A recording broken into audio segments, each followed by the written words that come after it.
I don't want to be the bad guy anymore. You can't mess with the program, Ralph. What's going on, guys? Welcome to One and Only M Stream. Ating balikan ng isa na namang pelikula na mula sa Disney.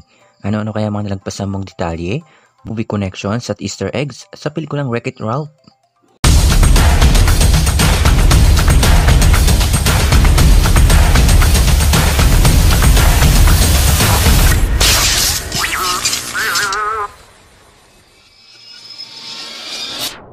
Before we begin, you can comment down below to join in my custom shoutout. Bago pa man magsimula ang laro, mapapansin natin ang numerong ito. Hindi lang basta numero ito sapagkat ito mismo ang taon, araw at buwan kung kailan pinanganak ang founder ng Disney na si Walt Disney, December 5, 1901. Sa loob ng arcade game, may kita natin ang ilang laro sa totoong buhay na rin ang Frogger, Battlezone, Street Fighter 2, Star Wars, Rupier Tapper, Teenage Mutant Ninja Turtle, at ang Dance Dance Revolution. Narin ang ilang karakter na si Ryo at Ken, Maximus mula sa Tangled, Dr. Eggman mula sa Sonic the Hedgehog, M. Bison mula sa Street Fighter, at Clyde mula sa Pac-Man, si Bowser mula sa Super Mario, at Zangief mula sa Street Fighter, si Noob mula sa Mortal Kombat, at Kano.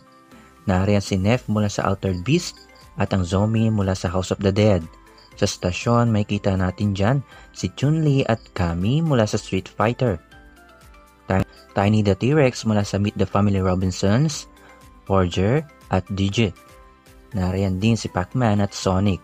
May kita natin si Hal mula sa Wall-E, si Toad at reference sa Metal Gear.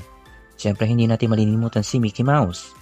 At ang pinaka-nakakagulat sa lalaking ito ay 30 years na siyang nagpapabalik-balik sa arcade na ito para lang manood.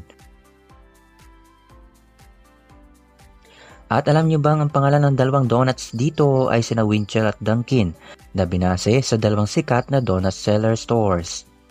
Etong M-Stream, kung nagustuhan mo man ang video kong ito, huwag kalimutan mag-iwan na like, subscribe and hit that notification bell para hindi mo malagpasan ang mga susunod nating adventure. Thanks for watching. No! No! Yeah! No! Yeah! Yeah! No!